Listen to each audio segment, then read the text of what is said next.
Hello, and welcome back to the Live Reality Game Podcast. My name is Caesar, and I'm here for the tail end of our Reelfoot Deep Dive injuries.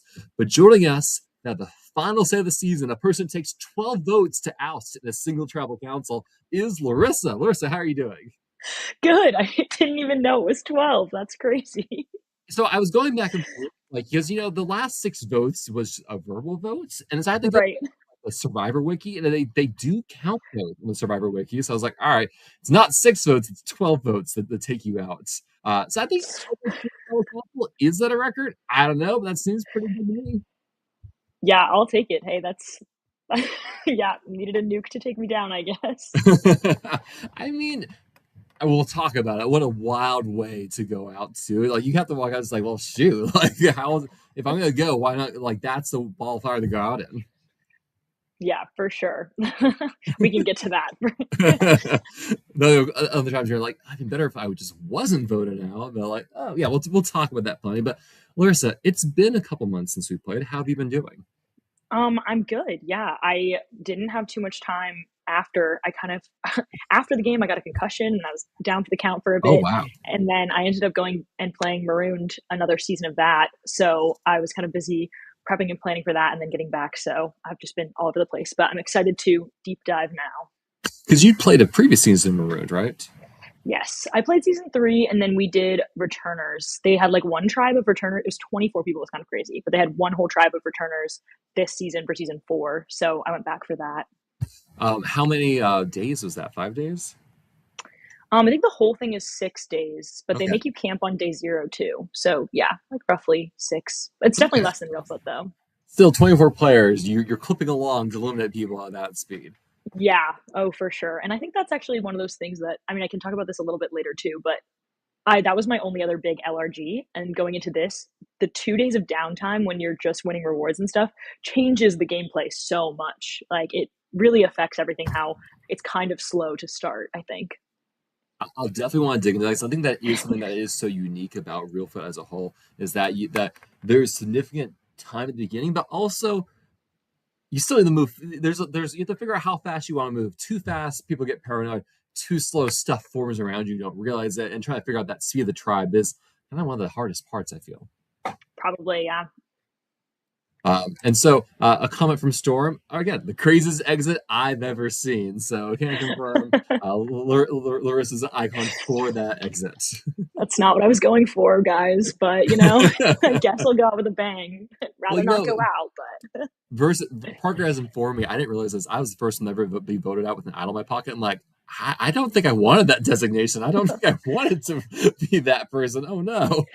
yeah, So, that one's a bad title too.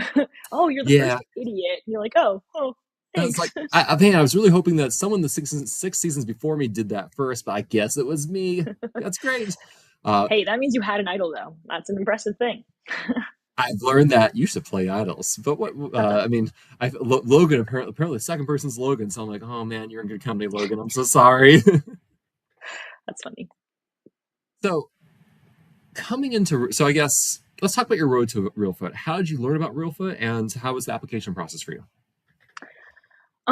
Let's see. I guess so. Yeah. So my first ever, I played college Survivor versions. So I played at Mhm. Survivor Maryland. And did a few seasons with them. Did, Way different format did though. you overlap with Kobe? With Colby, yeah, I did. Nice. He was my. I played with him once.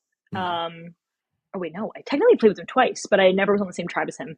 And then the second time, I voted him out in like a demerge kind of crazy. Went from like top 10 people down to two groups of five, and like blindsided him. It was crazy. He holds it against me still.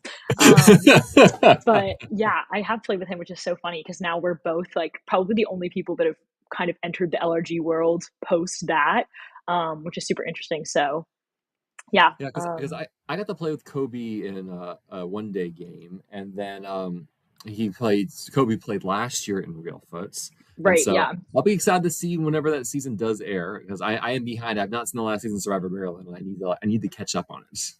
Yeah, and he well, the seasons that we played in are never going to be published. They're really far behind on those. I think we played Yes, season 22 and 24, and we're on like 8 on YouTube. I think So we accept that we're welcome to seasons being edited out of order and posted. So there you go. There you go. but yeah, he just played New York and got second, I Yep, think, which is which was awesome. awesome to see. Yeah. Yeah. So I guess him and I are similar in the fact that we do well sometimes and then we do really poorly sometimes. It's So only it's who either knows? or. Yeah. So you played Survivor Maryland. How did you find out about the greater LRG community Oh, from there? right. I got distracted already. Okay. Yeah, so I played Marooned. I got recruited for that actually. Like someone found Survivor Maryland's Instagram and then talked to me and I played Marooned. And on my season was German and Maddie P. Yep. And we found out, I guess like towards the end of that they had both known each other and played together and they'd played Reelfoot and they kind of talked about it separately. Like Maddie P was on my tribe and I was really close with him. So he was like, well, in Reelfoot, we didn't even get sleeping bags. And oh, well, in Reelfoot, we didn't even do this, that, and the other. And I guess it's all in an Australian accent too, so I'm not even doing it right. But he's like, he talked about it so much and loved it. And obviously he won. So like he had a great time. Mhm. And so yeah, that's kind of like he was like, oh, if you really want to do something, like you should go do Reelfoot. And I was like, okay, yeah, I'll apply. So you apply, you get cast. Do you do anything to prepare for Reelfoot? Yeah, so that would be like a good idea, wouldn't it? But I didn't. So, no, I guess I did like some prep. I mean, I listened to Rafa's interview and I was like, oh, we were supposed to do that? Yeah, I didn't. I mean, specifically, my alliance members are Rafa and Anthony, who both aggressively worked out and like changed themselves and got ready. And I was like, yeah, I went to some Pilates classes for core. Like, that's maybe it. Did it come into play? I don't know. So I got like a little bit in shape, maybe per se, but let's not even claim that. Well, so did you know about the structural differences from like Maroon to Reelfoot and the fact there were multiple days with no vote outs leading into the vote outs beginning, etc.? So I guess I didn't really think about that concept. I knew it was going to be longer, and honestly, I didn't struggle with the elements at all. Really, I felt pretty good throughout the entire game, so I was pretty like set up well for that. And I do think obviously if I had made it further, probably day 8 would have hit me hard. But the first 5 was I was feeling pretty good.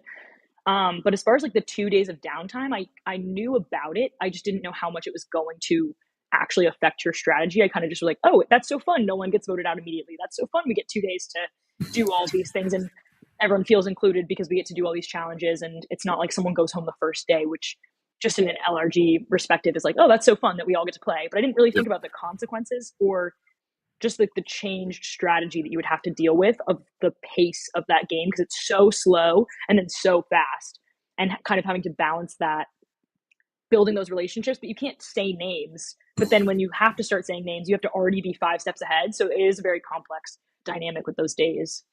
Yeah. So talking about like that difference in how you were kind of realizing in time and changing in time to like it's Sunday. No one's going home today, but I need to build alliances, make people feel good about me, and have an idea of who are we targeting.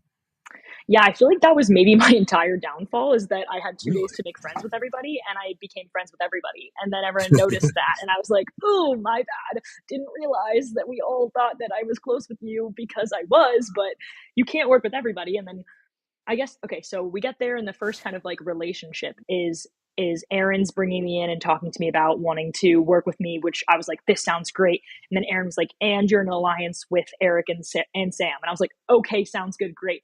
And that's kind of something that's established like right at the beginning. I'm like, great, I got pulled into something. I have something. But then we have a day and a half more of character building, bonding, and you start to go on walks with people. You start to go to the bathroom with people. You start to collect firewood with people. You just do things naturally. You have more conversations with people, and you're like, oh, now I'm promising Jana that I want to really, really work with her because we walked together and she doesn't connect with that many people. So I'm like, oh, I'll be your friend. And then now I'm meeting up late at night with Rafa and being like, oh, I get along with you really well. And then I'm talking to Anthony and I'm like, we have the exact same brain. Like now we're thinking the same way and we're doing all this stuff. And then I'm like, oh, I really get along with Jude and I'm actually like her filter now for her. And she's asking me to filter everything that she wants to say out loud, which I did not do very well. And then I look back at the tribe and I'm like, did I just make an alliance with every single person? I think so. I didn't list Will in that, but I also did talk to Will a lot and we drove in the car together, which didn't affect too much stuff, but like we had also talked about having each other's backs. So like I literally got to a point where after 2 days you've talked to every single person and at some point, I mean, you're not going to go up to someone and say, I don't want to work with you at all. You're going to have some level of, oh, Yeah. I got you. You got me. Great. But if you have 10 minutes to do that, then you can't get to everyone. If you have 2 days, you get to everyone and then you say that to everyone. And then you have too many alliances, apparently. Well, I mean, like it's not a problem if you never get the tribal council, right? Imagine if you had one for the tribal councils, there's a tribe, so I'd be like, well, shoot, wherever I go, I'm happy because I'm working with people and everyone's happy with me, and I haven't been forced to show my cards yet. Right, yeah. And then also with this whole twist that is the worst thing in the freaking world, you have to show not only your one card and say, okay, here are all my alliances. Okay, I can sacrifice this one, and you can burn this one person and do damage control with the others. You have to go, all right, here are 3 people that I was okay with going home. And in any way, we're now splitting the vote, and there's another name. Like, here's every option that I was okay with. And that's just burning bridges at every tribal council, which is crazy. So the Eclipse twist, where a player from the winning tribe runs you, strategizes, then gives immunity, much like an immunity idol. Not a fan. Oh, what is it? The Eclipse twist, not a fan. Oh, not a fan. Oh, heck no. I think everyone in the cast was like, we realized this made the game interesting, but boy, we hated playing with this. No, it was terrible. It was terrible.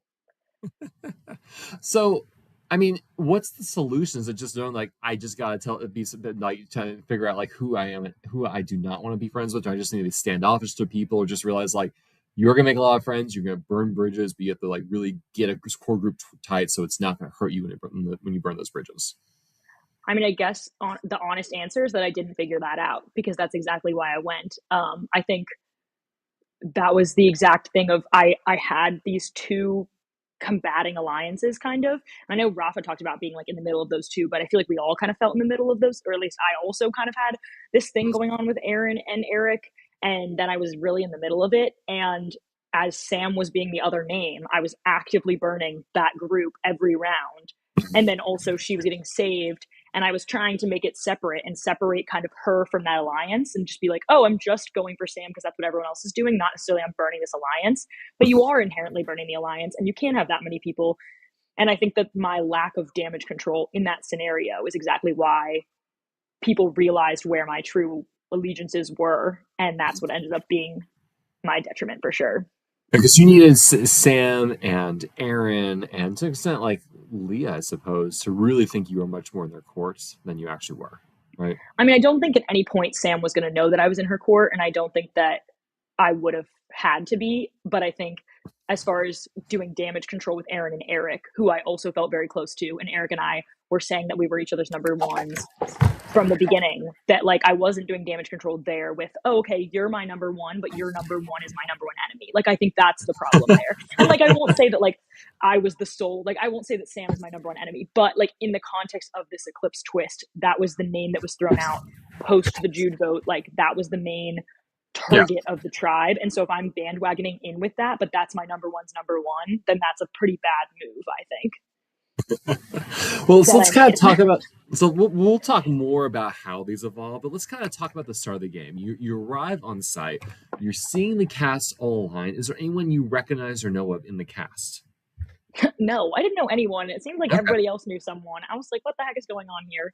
But I kind of like it that way. Like, I mean, I obviously just said I had a hard time managing my relationships in the game, let alone if I had relationships from out of the game, that would just add a whole other layer to it. So I'm glad that I didn't really know anyone. Now, you've played Maroon before. Were you going to be upfront about that in your Survivor Maryland experience? Were you going to hold it back and say, first time I just saw that? Like, what were you going to say to people about your background? Honestly, like, I didn't really know, and I didn't really know going in what I was going to say. And it's kind of interesting because this. So if I play a lot of games, I'm not going to ask how many games you've played because then I have to answer the question. So I was waiting for I mean, I haven't played a lot of games, but like I was waiting for that to be a question brought up. And I was like, oh, well, if I ask it, I have to answer, 2 or 1.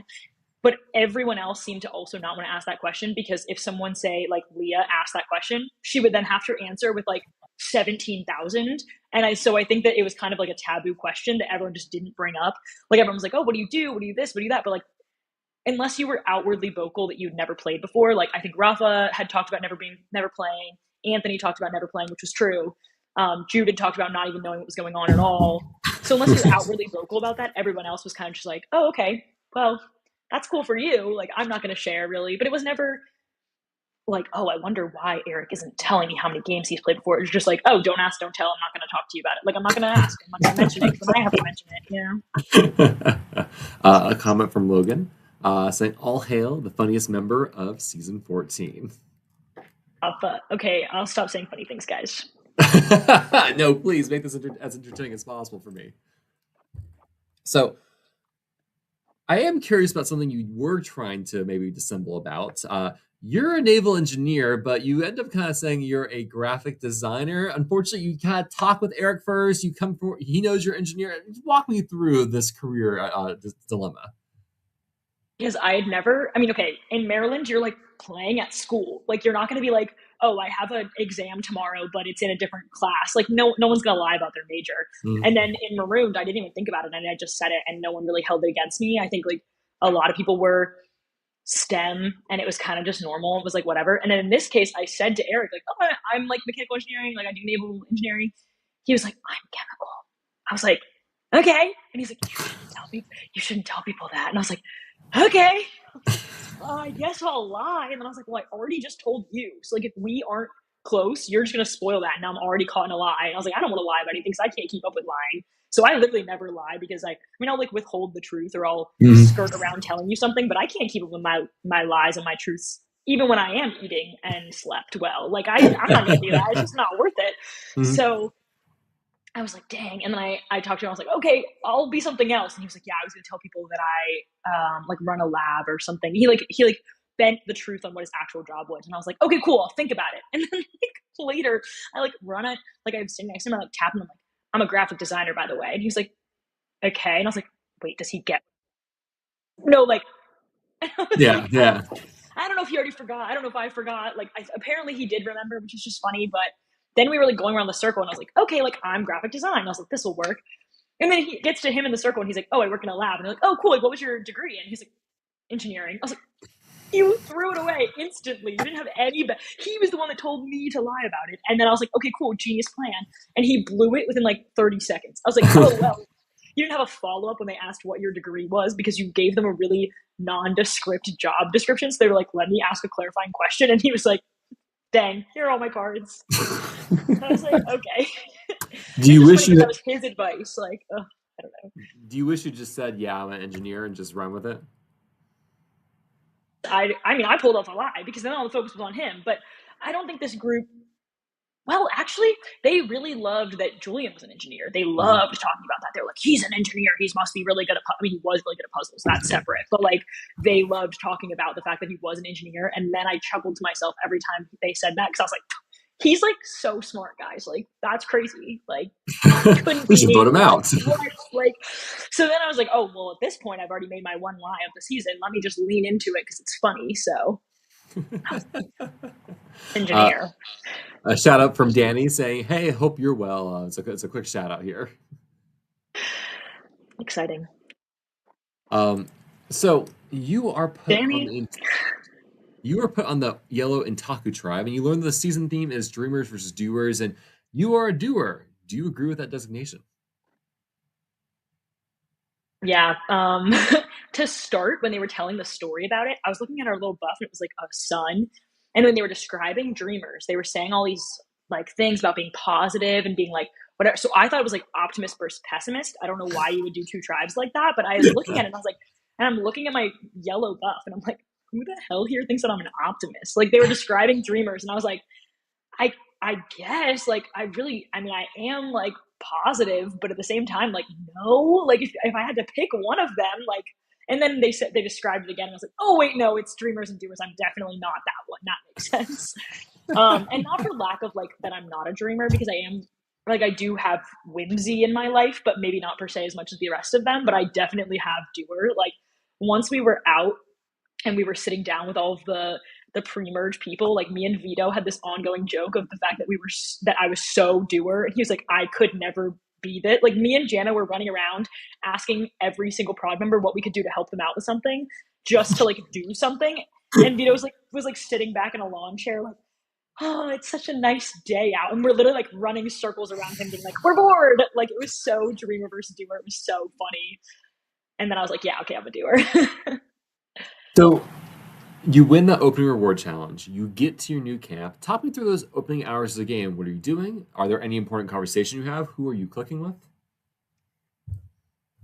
like the whole like spoiler alert spark notes about this earlier, but I think the first person that I kind of talked to in a strategy sense was Aaron, and we had talked about he had found the key like super quick, Mm-hmm. and so we started talking about that. We started talking about the letters, and I guess he knew that the key was going to be the lockbox, and so this like hoopla about that and stuff that was going to be going down for that reason. And then he was the one that kind of like formulated this Sam and Eric alliance. But then Eric and I had also kind of made number ones because we talked before, we had talked about being engineers, and then we kind of linked up like on the first night and just talked about being number ones and wanting to work together. Vibe. I think everyone was just getting along. There wasn't too much strategy talk per se, but some individual little relationships here and there while we were just setting things. Was Eric your true number one in this game? About 5 minutes, yeah, for sure. When he first gave me that offer, I was like, yeah, I'll take a number one. Easy. Sounds like a great deal. And then he said, okay, cool. And my other number one's Sam. And I was like, okay, yeah, cool. And then it was like, oh, and then it was the four of us for all of 5 minutes. And then we didn't have to do any strategy, right? So we didn't have to do anything. We just had an alliance. And it was like, okay, cool. And I had actually never talked to Sam once at that point. Like we were just both told that we were in this alliance because we both had found Aaron and Eric. So we kind of were like, okay, we're going to be a four, I guess. But then it is a day and a half. So then that was when Sam started feeling bad and was talking potentially about quitting, was also just not feeling great, was sitting off to the side. I'd still never talked strategy with her. And I was like, what alliance is this if I've never even talked with one of you? Like, Mm-hmm. and then by that point, you've already started to make bonds and relations with new people. And how they're thinking, and you're like, oh, maybe I do want to work with these people better just because they're thinking the same way that I'm thinking. Mm-hmm. Yeah. So, and you mentioned like you and Anthony really click in terms of how you think about the game. And I think Rafa would too, but he was just hiding the way he thinks about the game, which was his whole strategy. But I think that's also why he clicked with us too, is because he was thinking about it the same way. And then Leah as well, once we actually started strategizing and actually talking, and kind of like seeing her view on everything, I think the four of us did just think very similarly about how we wanted to go about the game. And I think that was why we became such a tight four Mm-hmm. versus just becoming a group by predicament or by initial like I want to work with you, which normally I think the shorter term game you would want to work with you and you go, great, sounds good, we're locked in. This was okay, great, we're locked in. Oh, but they think a little bit more like me, or like, oh, but that's kind of seeming nice too. Like, oh, I have time to like shop my options. Ooh, Mm-hmm. maybe I like this other aisle better. And then now I just bought the whole grocery store and it's too late. So it sounds like CVS Survivor review on it and had 3 days worth of first trouble accounts, so that would really send you spinning. Yeah. Everyone would be like, so who's your number one? And then they'd all say me, and I'd be like, well, I'll just go. It's okay. You guys keep going without me. So I'm curious about the keys to the lockbox. When were you aware that Aaron had that then? When he found it, I think he found it with Eric. And then I think I heard about it like pretty close after that. Like I would Mm-hmm. say, but I mean, he would know the timeline better because I guess I don't know how long he held on to it before he did tell me about it. But it couldn't have been more than like an hour or so because it was within that first day that he told me about it, I think. So Yeah, because you go on the reward challenge that night, right? There's half your tribe the reward challenge. Aaron's back at camp, opening the lockbox, sharing the food. When did you hear about that? knew that it had been opened, and then we obviously didn't know about the Grain bars or Valley Mm, bars that they had stole. But then, like within that night, I think also I was like, okay, so you got the box open, like what was in it? And he was like, we got this other, or yeah, Kodak Cryptex. Cryptex, yeah. And he was like, oh yeah, we found this too. So I think like I would say we were pretty closely aligned to the point that he was telling me all that information pretty Mm. early on, which I think was nice. So I felt pretty good about Aaron for sure. So over the second days, do you start feeling like you have these alliances form, or I guess what's the layout of this tribe as you see it that it kind of evolves in that second day of the game? Kind of just one big happy family. Like I think Mhm. we weren't really trying to define those lines. Like throughout the day, everyone letters. I don't know who knew about Aaron's idol or Aaron, the cryptex itself, but I helped him for most of that day, like try to figure it out. Because then we figured out that he broke it, which was so funny.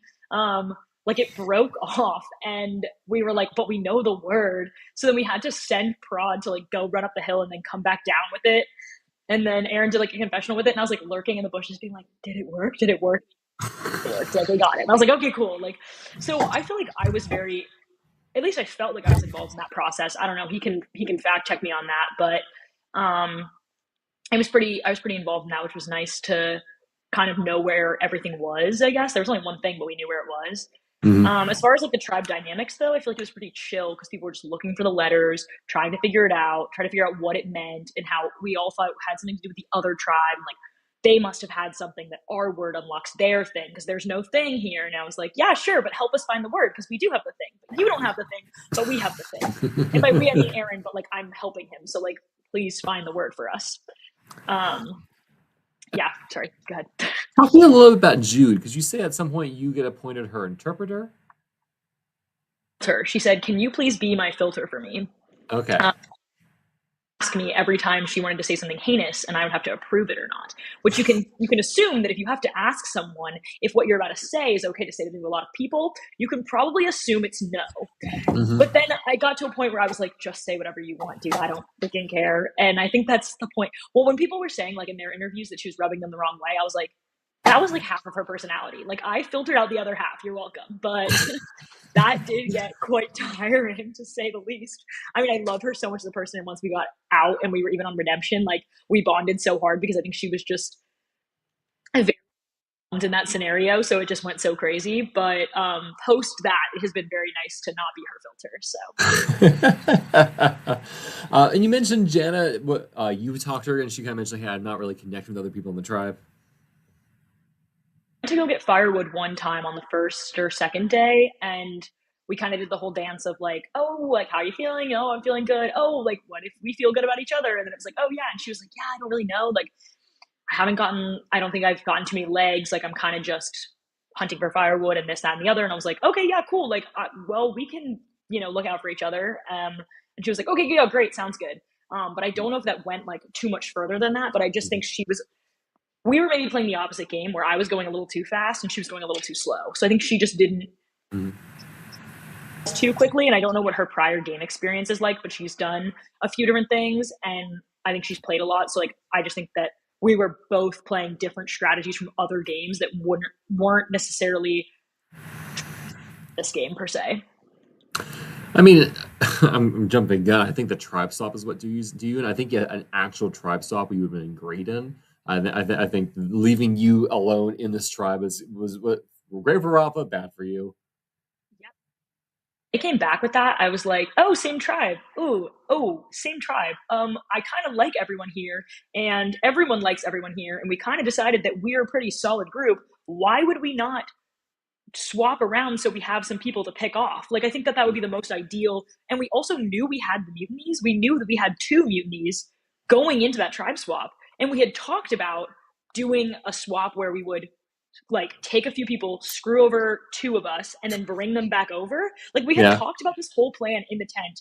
And I think Rafa was there for that. But maybe, I mean, again, like you said, for his game might have been more proactive to stay in this tribe. But I was like, we had this whole plot with both mutinies. We'd gotten it from Julian. Like we would have been able to, and I personally think that no matter what group I was swapped with, I would have been able to get some legs. Like I think that that's kind of where my game benefits is that even if I went over there and I was low on numbers, that my social game in a short period of time could carry me through to some extent. Like I do think, unless like I'm one of two and there's two votes, like okay, sure. But I think at the same time, like I'm pretty good at getting in, infiltrating, finding cracks, and like solidifying myself in some regard.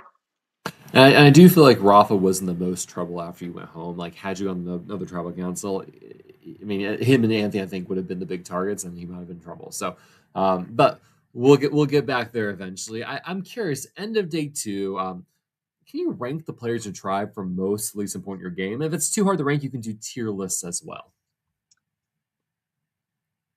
Um, okay, yeah. So at this exact point, before we've even voted, I honestly don't think that I was super um aligned.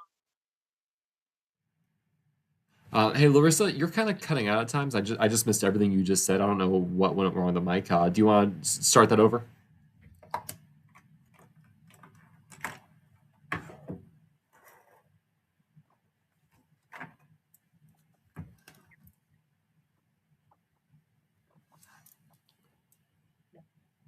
Uh, yeah, I'm not getting what you're saying right now.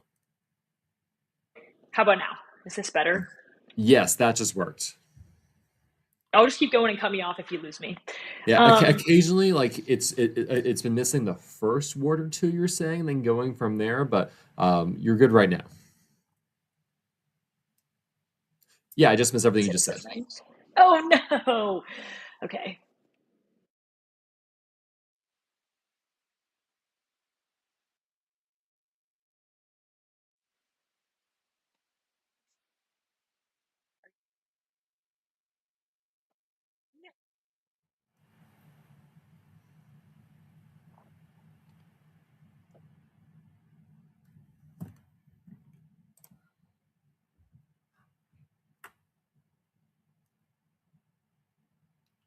Yeah, Logan noting taking a play out of the Logan playbook. Hashtag technical difficulties.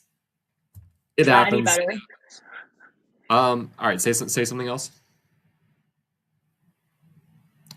Yeah, that did not come through what you just said right now. Do you want to try taking out the headphones and seeing if you can go without the headphones, if that'll help? It's not freezing me, is it? It's It's just my not mic. freezing you. It's just I can see you're talking. It's just the sound's not coming through. Yeah, see, this just is not coming through right now. Okay. How about now? Yeah, this seems fine. Okay, great. AirPods gone. Sounds good. The My AirPods AirPods were were trying to censor sabotaging me, I this. guess. All right, and I will edit it out in post production. Okay, sorry about that. All right. No, you're good. Okay, so looking at your tribe, can you rank them from most to least important your game or provide tiers? I think you mentioned maybe you have 4 tiers you want to put them on. Okay, yes. So initially my joke was all of them together, but yeah, so we'll say okay, so this is before any votes have happened, right? Yes, end of day Okay. two, you like post evacuation to the new camp. Okay, so honestly, I was getting along with Rafa and Anthony very well, but I don't think that I don't think that I was going to like I wasn't super aligned with them. We hadn't talked too much strategy. So as far as like the people that I actually talked strategy with was Eric, Aaron, and then Rafa had been pulled in late that first night with that group. So I felt really good about the three of us working together, and we had Hmm. talked about that. And then Ant would obviously be in that group too because I did feel really good about him. But like as far as like actually knowing if that was going to work out well, we didn't really start talking too much strategy till the next day. And then the next tier would be like Jude, Jana, and Will because I had a relationship with all three of them, had talked about working with all three of them, but hadn't Hmm. had it solidified yet. Yep. And I guess Sam is in that tier as well because we had been told we were in an alliance together, but we hadn't actually talked strategy to each other. So there's kind of just like two big groups of people that have actively promised and worked and like said that we're in something, and then people that there's more of just like a vibe, but we haven't actually solidified anything. Hmm. Yeah. And where's Leah? Oh my god, I forgot about Leah. Um, that's actually a good question. I feel like Leah and I didn't connect a ton as people until maybe the third day when we actually started to vote was when we saw each other's wheels turning and thinking, and then we started to kind of align and pull in and that like and create that group of four. So I would say she's probably in that middle group or like the Mhm. second group as well where we weren't really like strategizing together yet. I knew I was missing someone. Sorry. No, you're good. It helps I have a second screen up with a list of all the names. Mm-hmm. Because I feel like you and Leah have an interesting dynamic where it sounds like you're not close day two. Day three kind of brings you together. Then day four is kind of a question of like, is Larissa closer to me or closer to Anthony and Rafa? And kind of that tension there where ultimately Leah kind of feels, well, I'm the fourth wheel. And I Yeah. feel uncomfortable as the fourth wheel. Yeah, that's interesting. So I know in like listening to what both of the boys had said too, they did kind of talk about it as a three plus Leah, but I never saw it that way. And I know like that seems really contradictory because I did just forget her name in this context, but that was once we started strategizing, I really did see us as a four.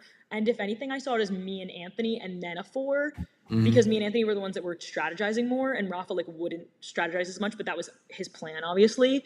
Or he would just kind of like think of the ideas, but then like plant them. Like he was just not being as outright, here's all of our options. Whereas me and Ant would literally run through like, here are 7 different scenarios that we could have happen, and we both know that we can throw any name out to each other as a hypothetical, and we won't hold it against each other. Like, this is a safe space. Let's think through every single possible option, and then approach the alliance with like the plan or a few options that are more like PC to the group. Like, you don't want to throw out an accidental name that's wrong. Like, but to each other, we would be like, all right, how far down the line can we go with our options here? But then as far as that 4, like, I genuinely thought that we were a tight 4. And if there is... And like, Anthony's literally, spelling that's what out, I'm God, I saying. miss scheming with you so much. Dude, we were scheming for sure. But, yeah, like, as far as, like, that 4 actually goes, I guess if I had to put a ranking to it, then yes, Leah would be at the bottom. But even when she turned around during that tribal council and was like, I'm on the bottom of the 4, I was like, this is blasphemy. Like, first off, there's no top or bottom to a 4. There's 4 of us. And also my main thing, she was like, I'm on the bottom of the 4. I don't care if you're on the bottom of the 4. It's a 4-person alliance. We could make merge and make it really far run before we would have to cannibalize. Like, what are you talking about? It's a 4. Like, there's 16 of us left. Like, what do you mean 4 is problematic? Like, that's the tightest number you could probably get without being not powerful. Like, you're gonna get to a 2-person alliance and then be like, well, we have no numbers. Like, 4 is the perfect number at this time. Like, at least in my view, like, this stage of the game. I mean, looking at the Little Cat tribe, you have Vito, Mary Ellen, Danny, and Joe as a 4, kind of running the tribe, and that gives you enough leeway to always have 2 people to put votes on. Due to the eclipse twist too. Right. Like, I was literally like, you don't have to cannibalize. And I guess maybe I'm getting ahead of myself with talking about this vote out, but like, I think there was an active moment where she was like, would you vote for me if Anthony and Rafa told you to? And I said, no. And I would expect that you don't either. Also, if someone else random told me to vote for you, I wouldn't. But you did that. Like, I was like, it's not even Anthony and Rafa telling me to turn on you. Some random other person came in and was like, hey, you should vote out Larissa. And you were like, you know what? That's a good idea. I was like, what the heck, man?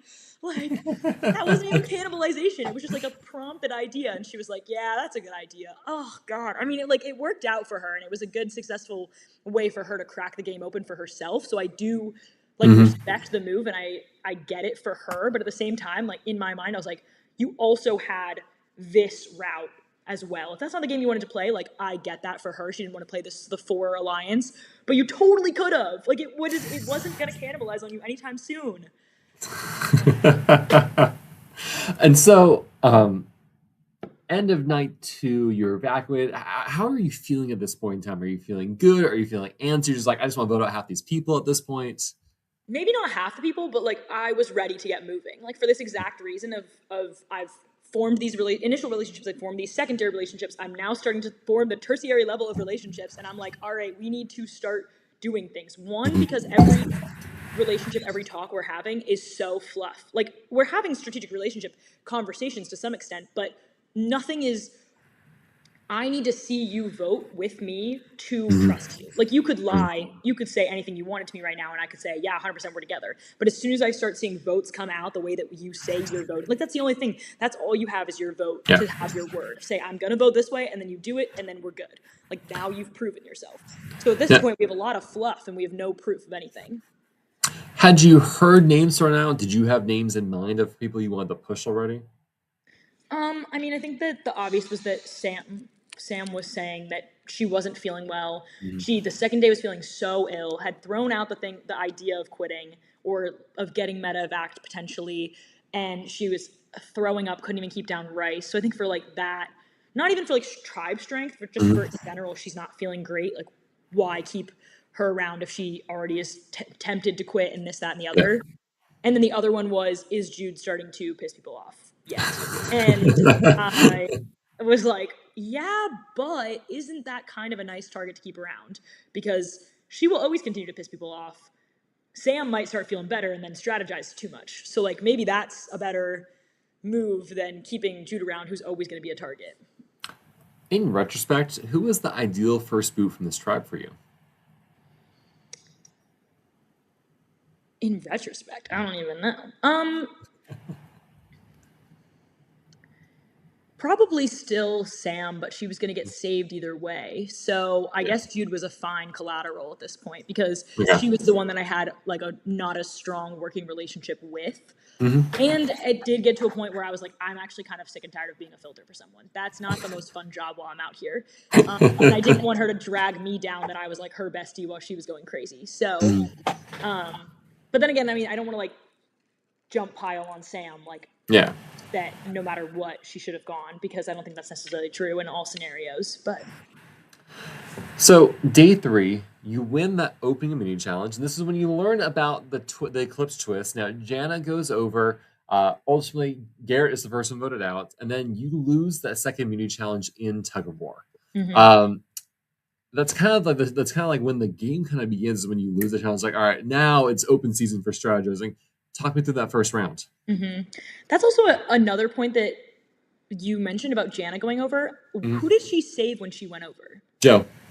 Okay, because I feel like she went over there with a very open-minded, wide game sense, which I think initially I said that I would have done the same. I was like, oh, I wouldn't have messed with them. I would have said, hey, let me keep friends and let me keep peace and let me just let you guys do things because I don't want to blow your shit up.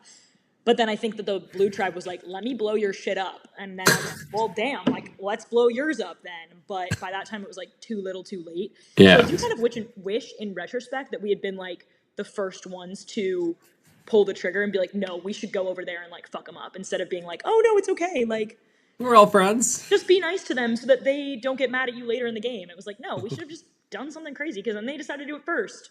Whimsical dreamers. They were supposed to be kind. Thought they were Yeah. nice. Talk about Mary Ellen because she joins you for the tribe. This is your first time meeting her. And she's the most whimsical ever. Like, she's just such a sweetheart. Like, I talked to her for only a few minutes because there was kind of a sense of like, okay, we went over there, we didn't mess with your stuff, we kind of just sat on the side, we let you guys talk to us about your game, and then we saved an irrelevant person so that you could carry on with your life. So then Yeah. Marianne came over and I was like, great, okay, so we can talk to you a little bit, we can make a friendship, and then you're gonna stay out of the way and you're gonna let us do our thing and you're gonna save a random person, right? Cool, because that's what we did, right? Cool, please. And then we were like, oh, you've actually come over here with an agenda and they've already told you you're gonna save, so there's really no point even talking to you. But I mean, I talked to her towards the end anyways, and she did say, like, I don't know if she said this to everyone, but she was like, oh, I really like you. Like, let's work together at a swap or a merge. And I was like, oh, cool. Okay. Yeah, sounds good. Like, I really like your energy too. Let's see how this vote goes. You're going to stay out of it, right? And then I think that was just like downhill from there, man. I don't even know. Yeah, so I mean, with the existence of the Eclipse twist, you kind of want to target Sam, but there's like, well, we need a backup, and so does Jude's name just emerge easily? Yeah, I think at that point, I'm not really sure who was pushing it majorly. I didn't want it to be the plan anyways.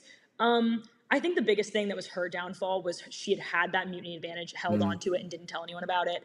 And I think actually in the moment, she was trying to tell me and Leah, and we were standing in a circle, all of us, and she had like turned her back. Okay, here's the visual. We're in a circle, we're all facing inward. She walks into the circle and faces me and Leah and like tries to tell us this thing. And we're standing there like, we're in a circle of every single person. At this point, you might as well just turn around and tell everybody. And I think she kind of like looked at us to be like, oh, hey, like, quick, I have to tell you something. We were like, and then she was like, well, I have a secret, and then just like turned to everyone, and I was like, oh god, like I would have worked with her. I would have worked like if she had told only me about it. I was already her filter. Like, come on, filter it through me. Let's go. This is the part that you're actually supposed to be filtering through me. Like, and if she had told us about it, I think it would have been better to mitigate and use versus her saying that to everyone. Because I honestly would have just told her not to tell everyone because that's just a bad target on your back. But you hit it for a day and a half. But I was like just watching the train crash, and I was like, oh no, like okay, there it goes. Oh darn. Well, there's nothing I can do now. And then it was kind of prompted, and it got snowballed, and yeah. So you have a 5-2-1-1-1 vote. 5 votes Jude, 2 votes Sam, a vote Will, a vote Jana, and a vote for you. Yeah. You vote for Sam here. Were you expecting to get a vote? Nope, catching strays. Actually, Will did very good job at convincing me that it was Jude that voted for me. I don't know why, because that doesn't really make sense. And post game, I was like, yeah, that was a little silly because I did, well, because I was so hurt by it too. I was like, Jude, like I was the one person who like was trying to work with you, and then you just voted for me. But it was Will who actually threw the vote because he was freaking out. Even though we then after that even tried to like maintain a working relationship, even though he had just voted me, but he did a good job at like pushing it onto her, and I was like, I guess. But no, I mean, I voted Sam on the off chance that they didn't save her. I think we had curated a bit of a split.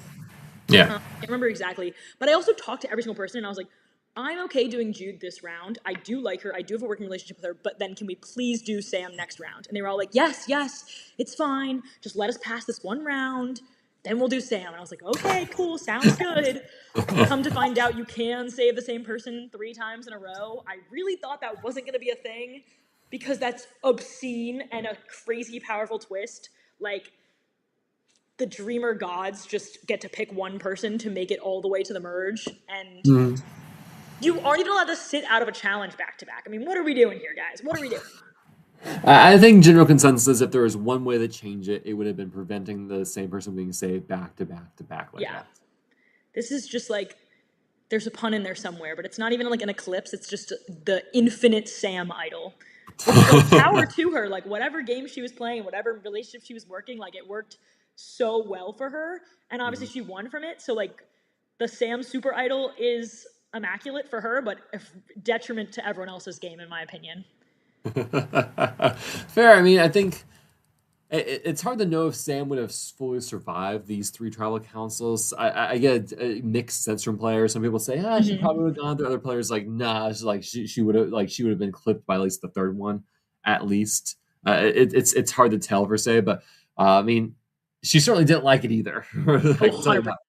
Well, I think at the end of the day, like honestly, that would have been it would have been actually really interesting to see if it wasn't that way, because I think everyone says, "Oh, if she doesn't get saved, it's her." And I think that's the world I was living in. But at the same time, I think that that's a really powerful position for her to be in, is working from the bottom. Because the Yeah. one time they came in there and they didn't vote for her, she was able to maneuver a big move with people and with idols to flip it. So I Yeah. think we could say as much as we want that, oh, as soon as she wasn't safe, it was her. But that kind of like ultimate belief, if we were saying, oh, we're going to do that, then what's to say that Aaron doesn't immediately play the idol for her with all votes against her and picks one person? I mean, there's an infinite amount of scenarios in which she can then actually be put in a position to strategize, which I know she talked about feeling like she wasn't even able to strategize. I think that would have been the perfect opportunity for her to figure out a way to get off the bottom, which in fact would have been more impressive, and everyone would have respected her moving forward better. If she survived one round, got that flip, then maybe that would have been her big shift starting there. I think you're telling me that, like, by having like someone say, "Well, I'm the bottom," everyone knows I'm the bottom, and the other side's going to keep me because I'm on the bottom. It doesn't promote as exciting gameplay, but versus forcing like, "All right, you got your one out. What are you doing now?" Yeah, Right? and that also, not only does it not promote exciting gameplay for her, but it also puts her in a position where we all are like, well, this is annoying because this twist is blowing up our plan, and this twist is saving you unfairly, this, that, and the other, all these things. But at the same time, if it didn't save her, I think she could have maneuvered her way out of that on her own, and we would have respected that better, Mm, and then we would have stopped targeting her, and it would have stopped this whole complex of us like beating up on her, which like obviously was also like we didn't want to do that, but it was like the yeah. scenario of feeling like your plans are being spoiled by an unfair twist versus allowing her the opportunity to make a big move and save herself would have been like way Mm, more, oh, okay, like fair, now like continue to play the game, go ahead, like let's do something else, like let's maneuver, like instead of being like, ah, oh, my plan again spoiled, mhm. let me keep targeting the same person until it works, like I'm frustrated kind of Well, thing. because you always need 2 people, and so it's like, well, if we need always, I mean, granted, you always kind of need 2 people anyways, but now if you explicitly need 2 people, and you're like, well, we'll just keep recycling you because your name's out there, and I'm Right, ready and to then it have just open makes for her it. feel like shit about it, and then we obviously feel like shit doing it to someone. But at the same time, if you can use the same name over and over again, it means you don't have to burn another name. Because Yep. if we throw away the Sam name, then all of a sudden we have to bring in 2 new people that we're aligned with, and that's a lot harder. So now you have 3 names pretty much. So it's like at this point, it's easier for us to keep that one name going, Mhm. although it is not nice to anyone on like a personal level to feel that way. So Jude goes out. You lose the next challenge. So you're going back to tribal council. You have a long day 3. So you're going back to tribal council. Mm-hmm. Ultimately, Will's going home in a 5-3-1 vote. Again, you're going to end up casting your vote for Sam. You're consistent. But talking about the Will vote, what led to this, and what would you have liked that scene happen perhaps otherwise? Um, yeah, I'm on the Sam train. I'm just like gonna just keep trying until it works. And then, well, also I'm like, at the end of the day, if someone does decide to go crazy and flip the vote, okay, because at that point, this was kind of the concept, was that if we keep saying that, if they say we're gonna save Sam no matter what, they can inherently save Sam and someone else. Because if they tell us, don't vote for Sam, we're gonna save her, we're gonna go, well, I don't want my vote wasted, I'm not Yeah. gonna vote for her, and then they can pick someone else. So I was like, well, I'm going to negate that happening by just voting her either way, Yep. so that there are still 1 or 2 votes in case they decide to like pull that over. And then at the end of the day, they do just save her. And so the other name, I think, I can't even remember who it would have been. I think it maybe would have been Jana, just because, again, she wasn't connecting with as many people right away. But Will went kind of crazy, and he just, I think he really struggled with the overwhelmingness of that one round and got like a whisper that it could have been him and just ran with it. And it was a crazy visual, like to a point of you could physically see it. The we were in groups of like 2 or 3 talking, and he was running in between the groups and not even joining them sometimes. Like I was standing there and he would run up, look at us, like sense what the group was kind of doing and who was talking, and we would be like, oh hey Will, do you want to talk? Okay. And he would turn around and run to the next group. Because we were like inviting him in, he felt like, I don't even know what the thought process was, but it was like, it was a crazy, and I was like, oh, at that point, like, oh, there's not much we can do. Which at the end of the day, it ended up being him, and that's fine because he did vote for me the last round, which I didn't even know, and he said that we were working together, but was blatantly lying about it. So that ended up working out fine for me because it was just chaos, and we needed to control that, I think. And then you have that double tribal council, right, with the gross food challenge. How was that for you? Gross food challenge, we threw that to Eric so that Eric could go over. I think he wanted to go over, and we were kind of like, okay. It was late at night. I didn't want to go over. I was like, this is no skin off my back. I still don't want to get involved in any of this. I'm happy riding the middle of being irrelevant right now. I mean, I'm relevant to my own tribe, but like, I don't want to get involved with that. Yeah.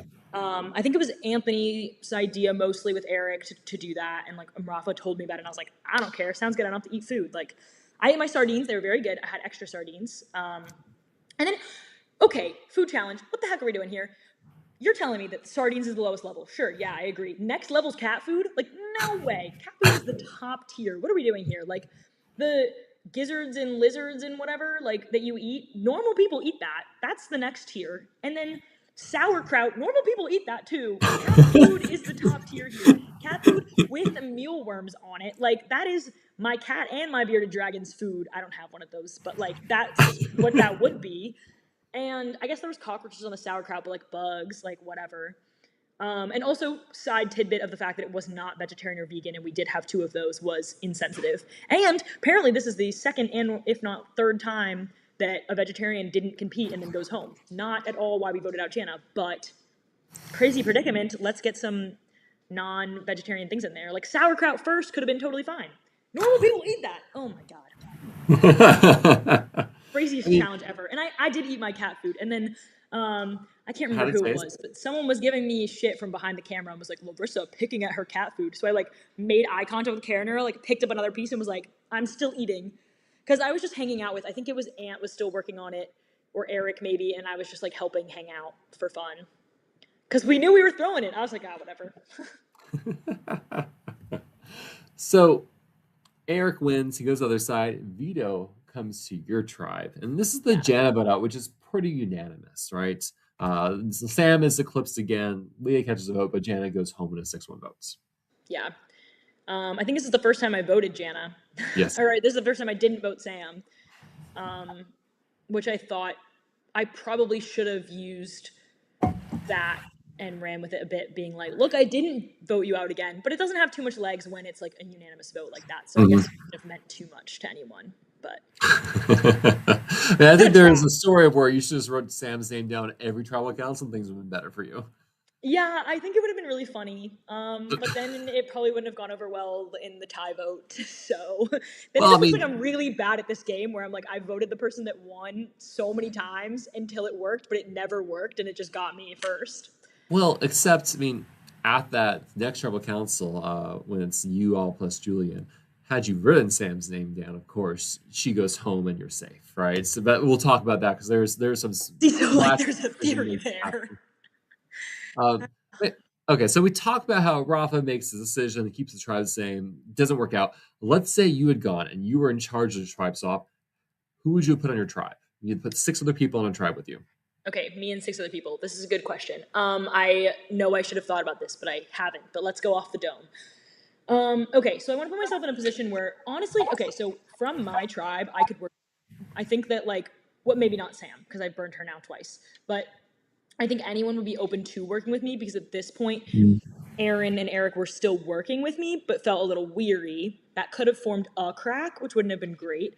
I think the biggest thing where I went, this is a side tangent, but the biggest thing where I went wrong was building those relationships and then not reaffirming them. I think Yeah. everyone felt good with me, but then when they saw me feel good with other people, they got jealous and were like, oh, so she must not feel good with me. She feels good with them. And I should have done, if I'm going to play the game of becoming best friends with everyone, I have to make sure that I revisit every single person and reassure them because they are now like all of my little children and they need reassurance from me. If I don't feed that, then they're like, Alliance members are needy. What can you say? and then if I don't feed that, they're like, you must like them better than me. And I'm like, no, I don't. I just didn't think you needed me to tell you that you're my best friend every day. Like, sorry. But I should have done that. And I should have revisited a lot more relationships. And that's one of the big things that Eric like got mad at me for was like, am I even your number one? I say you're my number one all the time and you never say it back to me. And I'm like, you're my number one. And he's like, it's too little too late. I'm like, okay, I'm sorry. Anyways, so I think that the Eric and Aaron relationships were already slightly rocky there. So like, would I bring them with me onto my new tribe? I think I could manage that, but it might not be the best route forward. So I think ideally I bring me, Anthony, Rafa, and Leah, give myself the majority, or maybe not Leah, but Aaron, because I know that I can bring him in with us and he has the idol. And since in hindsight, I don't think Leah was as close with us because obviously she was trying to play both sides and didn't feel comfortable with the 4. I would have at the time brought Leah, but I don't. But like looking back on it, probably wouldn't have been great because she could have been considered a crack. And then I would just throw 2 people on the other side that I had not talked to at all or didn't care for, which would be, or also people that I think that they wouldn't come save. Oh, but see, then if you only bring 2 people, then you kind of screw yourself over. We would have to throw you have the 4. challenge. You need 3 more people right now. Oh, 3 more people. Okay, yeah, Yeah. true. Okay, so that's fine. Okay, let's see. Maybe Joe was really solidly on that side, but we had been like getting annoyed with her at challenges because she was outspoken the same way that like Jude was outspoken. And then I mean, Nay Nation, she's got too much hype. I couldn't even bring her with me. Then she would run the whole thing. I guess I would throw in someone that I felt like I could work with. So like in hindsight, that would be Vito. In the moment, that would probably have been Julian because I did talk to him at the telephone challenge and had a good relationship with him because we had also both played College Survivor and like connected on that. A relationship that again I did not work as much as I should have in the moment. But that was a hard predicament. And then maybe who's still even in? They've lost Logan and Garrett already, right? Yeah. So your choices are Courtney, Danny, Joe, Logan, Mary Ellen, Nate, and Vito, and Julian. I guess I would do Mary Ellen at that point because I did have a relationship with her already. So then I would bring her in and then be like, okay, we can be a tight 5. And then bring in 2 victims. In theory. I'm curious, like, had this original Yellow Tribe gone back to another tribal council? So let's ignore Julian coming over. It's that 7 group of 7: Aaron, Anthony, Eric, you, Leah, Rafa, Sam. You just vote Sam and pray? Yeah, but she gets saved, and then they get to flip on us again. So Yeah. I don't know how that would go. I think we were really at our wits' end of that. I would say that maybe the 4 would stay tight and start to go for.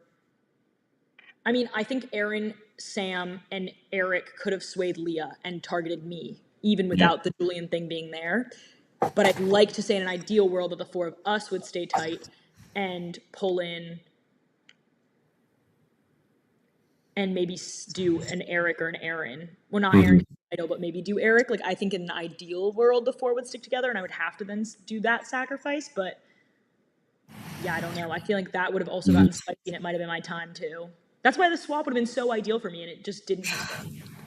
Yeah, because it's kind of a not swap, right? Julian joins over. So talk about I guess having Julian in your tribe now. So I connected with Julian on the first night challenge. We like stole this little like ring off of a tiki torch and he put it on like a bracelet and he was like, I always remembered like this, that you're my little ally on the other tribe. And I was like, perfect. We talked about how we'd both been like burned in our survivor games in college and how it's so traumatic because it's like a whole semester long and all Yep. this stuff. And we had bonded about that and I really did want to work with him and I was excited for him to come over and it was great. And it was just like the predicament of him coming over and being like, yeah, so it's me or Sam, and we're gonna protect each, or like we're gonna get saved, one of the two of us. So now you can't vote for either of us. We're both safe because you don't know which one it's gonna be. And then you're like, okay, so then we have to split in between the two of you, which then just gives you the numbers to flip on us, and like just a crazy predicament. And so when he Mm-hmm. came over, I think I was like, yeah, I don't think this is gonna work out because we need a new name. I mean, like you just said, Yeah. if we go again, who's the name? And I could not think of someone. Like we're grasping at straws for a new name. So if someone new comes over, like it's got to be in between you and Mm-hmm. then the resident name, which is Sam. So then splitting it, and that's exactly what like causes us to get into this problem. Any other way you should have played this round? I mean, I could have. I again, like I think my biggest thing is just reassuring the people that I worked with, because Mm-hmm. if I had reassured Eric and Aaron more that I was with them, they still would have made this move per se, but it wouldn't have been against me. It would have been Aaron against Ant or Rafa at least, Yeah. or I would have been pulled in and cued about it or something. Like we just got down to such low numbers so Mm-hmm. quickly, and you have to say 2 or 3 names every round that it was just insane. But I think that I could have, I mean, my whole game is social game. So if I Mm-hmm. had just socialed a little better, I think it went so quick and it got so fast that I wasn't reassuring the people that I should have reassured because I already burned myself by being friends with everybody. So I have to maintain that strategy. And I think I Mm-hmm. decided to try to switch up my game, being like, oh no, there's not enough people. There's not enough names within these people. So I should Mm-hmm. just start burning bridges and go over here. And it's like, you can't do that in this. Yeah, that was not the strategy. I think the way you described Reelfoot earlier was slow than fast is Yeah. pretty accurate. Where you feel like those first 2 days, like man, like we have all this downtime, all this to know you, so you can like really develop and think about that first vote, and then like boom, boom, boom. Especially when you go to 3 of the 4 tribal councils back to back, right? Right. Just like we just do not have downtime. There's no rest time. It's constantly lose, vote, challenge, lose, vote, challenge. It's like oh my gosh. Yeah, and you can't think 3 steps ahead because you don't even know how it's going to happen, and you're Yeah. praying for a swap, and then the swap doesn't happen, and then it's just crazy. And again, like if you then voted right, you maybe would be fine, but Mm-hmm. yeah, it's just a lot to think about, and it's a lot to. And I got the speed of it got the best of me, and I think like I did all that slow character building, relationship building, that then when it got fast, I didn't take the time to maintain those relationships like I should have. Yeah, so you have the dilemma of do you vote for Julian or do you vote for Sam? And from my understanding, that switch to Julian is last minute, right? Yeah, so I was supposed to vote Sam. That was the way that the split was going to go. And this is Ant's fault, and he knows it. But he was like, if you keep voting Sam, because I had voted her twice already, and the only time I didn't vote her was Jana. If you keep voting Sam, she's just gonna be more and more mad at you, and it's gonna keep targeting. And she made, I don't know if this was strategic or not, but Sam made a huge moment of that tribal talking about how she felt so bullied by us and ostracized. And I do think there's a lot of validity to that. Like it was a very Mm-hmm. hard thing. Like I've said, she's been the resident name, and that's gotta suck. And I totally Mm-hmm. understand.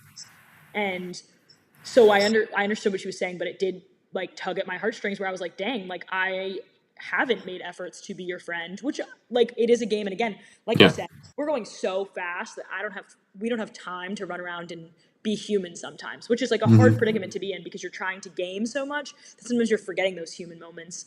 And I think with her feeling sick for the maybe main day of politics and friendship building, Yeah. that kind of started her off on the wrong foot, at least in my book, and then I wasn't able to maintain that. And so I think it was just a Mm-hmm. really hard situation, and she talked about that a lot at Tribal, and that kind of hit me like, oh damn, like reality check, it's just a game, like we need to still be human. And I was like, well, if she's just gonna get saved anyways, like I'm not gonna vote for her again. Mm-hmm. And then I was like, last time I ever be a human, like no. Like, I was like, no, I should have just kept doing it and apologized later. Like, what am I doing? And so, I mean, Anne brought it up and was like, she's just gonna get saved again. And we didn't even think, or we weren't even in the mental capacity of thinking of the fact that they could have done something like that. And again, the big thing that we like to say is that Aaron was going to play his idol either way, so it would have still been me. Maybe would have felt a little bit better to be idled out than, yeah. Well, also, I should have just like not believed you. Maybe like it's on me too. Like I should have just been like, oh, that's a good idea. You're right. Like, I don't know, but we both got by that story, and I think I think it was a genuine feelings moment from her, but it did work out really in her benefit of a strategy standpoint to kind of like pull on our heartstrings a little bit to get us to switch our minds around. But yeah, so I think that was a rough go. But yeah, we say that the idol would have idled me out either way. So I don't know if that would have been better or worse than 12 votes. Well, I do think it would have been a really bad feeling had like Aaron been like, I would have played my idol, but you never asked for it. And been kind of like, sorry, Sam, we messed up. You're gone. Bye. Yeah, and then I would have also been like, oh no, welp. I'll go home like, instead. No, just kidding. Also, like, they don't have to prompt you that. Like, you can just stand up and say. Also, like, if that had happened, my big case would have been, because obviously, like, yeah, that does suck that you weren't prompted. At the same time, if they don't say it and he starts going first vote, I'd go, whoa, whoa, whoa, hold up.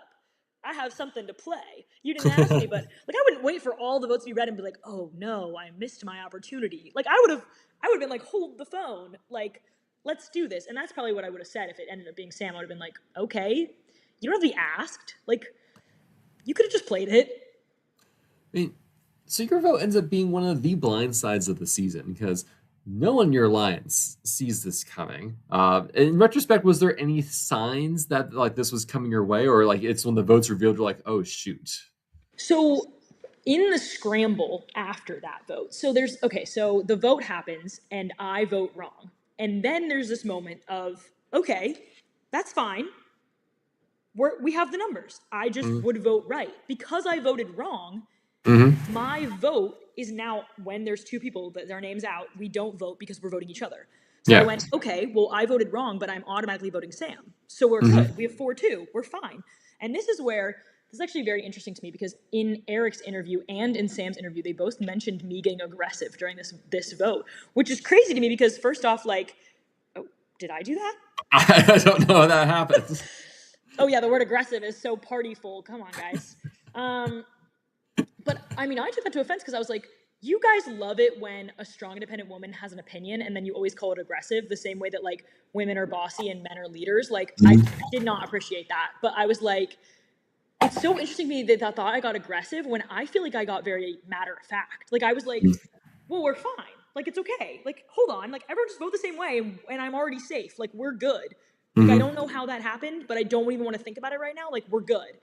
And Eric pulled me aside and was like, had this whole hash out moment with me where he's like, are you my number one? I'm your number one. I've said you're my number one, but are you my number one? Don't worry, this vote's going your way, but I just need to know if you're my number one. And I said, I'm working with you really strongly. I do feel really good about you. And also, he's like, I feel like you're close with Rafa and Ant. And I said, that's fine. I can pull you in with them. Like, what do you mean? And he was like, I don't want to be pulled in with them. I want to be your number one. And I was like, okay, you're my number one. What else? And then he was like, well, he said, like, this vote is going to go your way. You are staying in the game, but I want to know this information. And I said, okay, yeah, like, I didn't know you were having second doubts about our relationship. Thank you so much for bringing this up to me, and I can't wait to reassure you in the future by working closer with you, and thank you for this reality check. Keep me in the game so that I can change my strategy, please, which you already promised me just now that you are going to keep me in the game, and I really wish you had brought this up to me earlier instead of at my actual vote out that you felt this way. Sorry you didn't feel you could be straight up. Thank you for telling me. I will fix my strategy. Are we good? And then he voted me out, and I was like, so no, you literally just said to my face that you weren't going to do that. Well, I mean, Eric doesn't write your name down the first 2 times, and then he does the third time. True. And so he doesn't do it the first 2 times, and I'm like, okay. And then it was Leah who flipped. So then that's when I have my whole moment with Leah where I go, it's a 4. There's like 15 people in the game. It's a 4-person alliance. We're fine. And she was like, I feel on the bottom. And I was like, okay, like, I'm sorry, but I don't know why you feel that way. Like, holy heck, I feel like I need to reassure every single person all the time. And maybe I'm just nonchalant enough that I was like, I'm working with you, so I'm working with you. Like, but everyone else was thinking about it a lot. So I don't know. But then me and Sam are kind of just sitting here like, well, shit, bro. Like, I'll see how it goes. And at this point, like, the idol hasn't been played for her. So she's kind of like, well, if it happens, it happens. And I'm like, holy fuck, what's happening? Like, is this gonna, can I curse on this thing? I don't know. Yeah, you can curse. I'm like, if this happens, this is crazy right now. And then Aaron was like, well, something was supposed to happen. It's going to be you. It was supposed to be you. You know why. And I was like, no, I don't. What did I ever do to you? Like, what are we doing here? Like, what's going on? Side point. I had said, I don't even think this was relevant. I had said to Eric, what if we get Aaron to play his idol on you and we vote out Aaron? I don't think he ever told Aaron that, though. But then when Aaron was all mad at me at the tribal, I was like, ooh, maybe that's because I said that one time, which is fair. But then it like didn't even come out that was why. And then afterwards, Aaron was just like, oh, no, it was because you were a really dangerous threat and I was going to play my idol. And I was like, oh, huh. So I got away with that, too? Crazy. Yeah, I mean, Aaron's the one that really ends up pushing your name here and really puts his foot down saying, I will go to the rocks. Right? Which is crazy. Like, round one, Aaron comes up to me. And, like, obviously, Aaron got voted out first round last time. So he's super excited because he's already survived the first round. Then the second round, he's an idol. He literally says, Sam is the name on the first round. And he literally goes, should I play my idol for Sam? And I went, no. And I, like, had to, like, sit there for a second and be like, why would every single person vote for Sam? And then you and me and Sam vote differently and you save Sam with your idol. That's a great play for, you know, my round vote out. That is not a good play first round. That is a crazy play first round where now every single person is mad at you that their plan didn't go well and you voted against every single person round one. I was like, if you want to do that, I'm not voting with you. Like, I'm going to be part of that majority that then is mad at you later. Like, I was like, that's crazy. And then he kept being like, I'm going to play my idol for Sam at some point. And I was like, and maybe this is where I went wrong with that group, where I was like, no, I'm going to cut my losses. If everyone wants to target someone in my alliance, I'm not in that alliance anymore. Like, if we're 4 rounds later and someone's targeting someone in my alliance, I'm 100% going to, like, stick my neck out. Like, maybe not go to rocks. I get that. But, like, I'm going to stick my neck out for the person that is in my alliance. I'm going to try to maneuver it away. But at the same time, if it is day one, that's not really an alliance. Like, I'm not sticking my neck out for nobody in the first 3 votes. Like, group consensus is group consensus. Like, so I think that's also why I distanced myself from that group initially, because I was like, y'all are some crazy wackos. What are you doing throwing idols at each other against every other person in the tribe? I guess it worked out. They made final 2. So here I am yapping as like a pre-merger, and the 2 of them made it to the end. I'm like, what a terrible strategy. And then they're literally winning. So like, maybe not. Maybe it's a great strategy. I just would never do it. But that's not the way I can't play like that because I'm too goofy that I wouldn't be able to do that. But so after 12 votes, you voted out of the game. Okay, so this is the craziest part, right? This is the worst. This is the saddest part, actually. So we sit back down, and Aaron's like strong-arming the whole thing. He's like, I will not vote against Sam. Like, you're going to go to rocks. And so obviously no one wants to go to rocks. They all talk without me and Sam. That's when, like, there's that one photo of me and Sam just sitting there like, well, like, waiting for them to decide our fate because they literally circle up and go decide our fate together. Yeah. And it was basically just that Aaron strong-armed them all. And you can do that. You can pull one person can make the decision if no one's willing to go to rocks, which is fair. I don't know if he would have ever flipped, if people would have been like, well, I'm not going to, but I think he was willing to go to rock, so it wasn't going to happen. But then they all come back down, they sit down. My number 1, and then Leah, who was my number 1 of the top ones, but then isn't anymore. Then my other number 1, who's Rafa. Then it's like Ants next to me. But Eric goes first, who I was like, who just promised to my face that it wouldn't be me this round. And I'm actively thinking all the ways that I can reassure him and work with him in the future and fix this relationship. And he goes, Larissa, out loud. And I cut him off. I literally go, wait, to stay or go? Saddest moment of my life. When I literally go, wait. What do you mean, Larissa? Don't you mean to save me?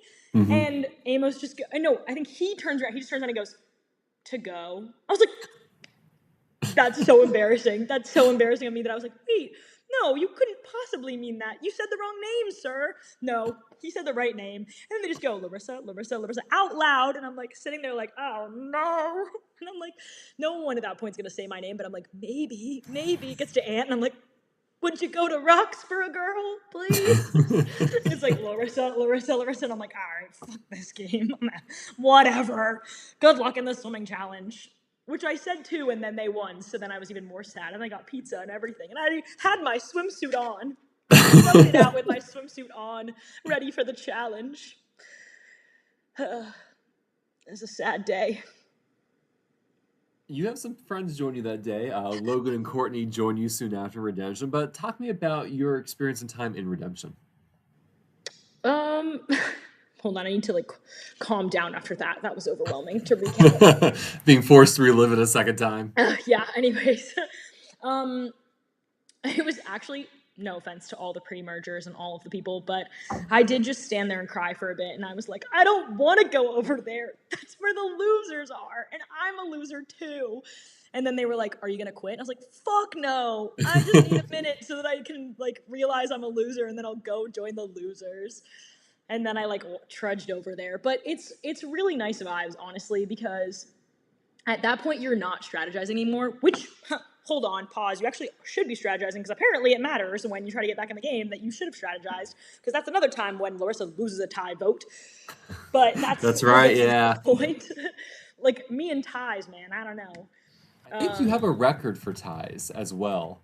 Twice? Is that like, yeah, let's see. This is the first season that featured Tribal Council where the vote tied twice, and both times it's you. Yeah, and there we go. Yeah, so you're the second player in Reelfoot to be part of a multiple tied votes in the season, along with Todd from season 9. So okay, you have to share it with one other player. Yippee! Anyways, but it's really fun that we're kind of competing in challenges to get rewards versus competing against each other.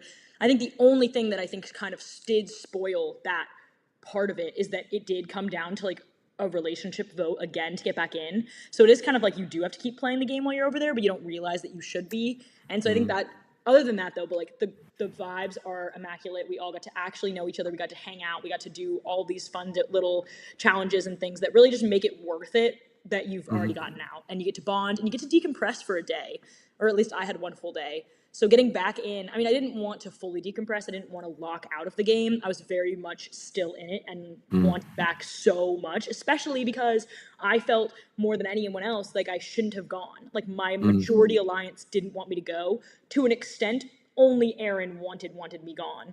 And everyone else was okay with me staying. So I felt like if I went back in, I had a leg to stand on. And so more than ever, like, I wanted back in, and it wasn't like I got majority voted out and I was going back to nothing. Like, I felt like I had people I could go back to. But yeah, no, hanging out over there was great. It was a good vibe. And that's when I actually then became friends with Jana and Jude and realized that we could have been friends the whole time. I mean, knowing that you know now, like, what would your, like, would your alliance have still been them, Jana, Jude, vote out Aaron and Sam early, and Derek?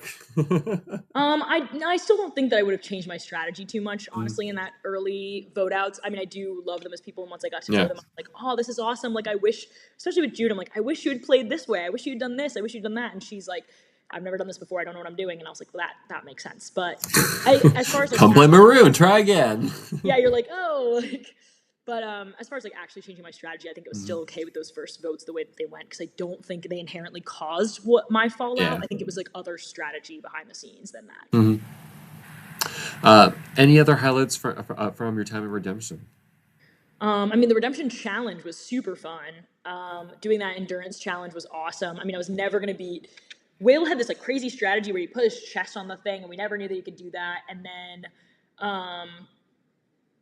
who else was in the challenge? Shannon, Jude. Yes, Shannon was like so freaking good at it, and she's like does like physical therapy and all this different stuff. So she knew exactly how to like work different muscles to do it, and so that was crazy. And then obviously Rabdo got them, so the running challenge was even harder, it seems.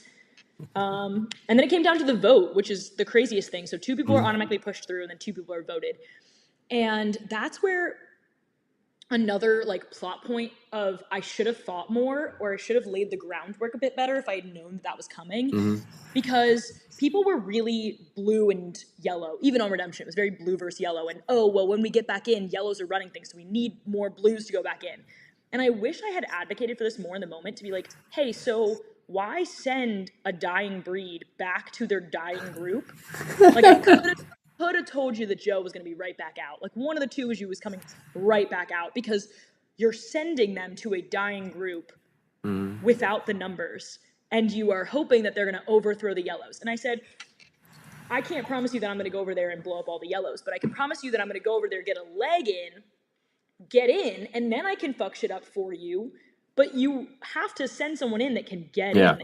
And I think Courtney did a good job of that, but like, you should have sent a blue and a yellow, I think, just for like equality's sake, and like that could have been fun. And also at the same time, like, I could have gotten better, I think. Better insulated, better organized, and Well, like I think infiltrated. you would have been a really important role in keeping Yellow together because Yellow comes together. They vote out the first two blue players, right?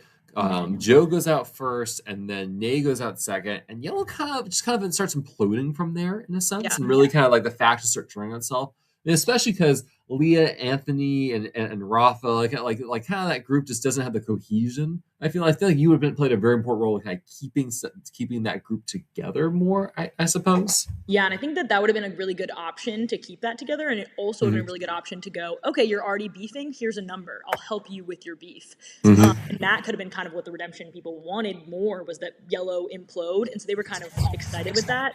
A Yeah, comment from but Josh from production. It was so hard to watch the sidelines knowing what was in motion. is that in regards to, what is that in regards to? In I don't the, know. oh, okay. Hello, Josh.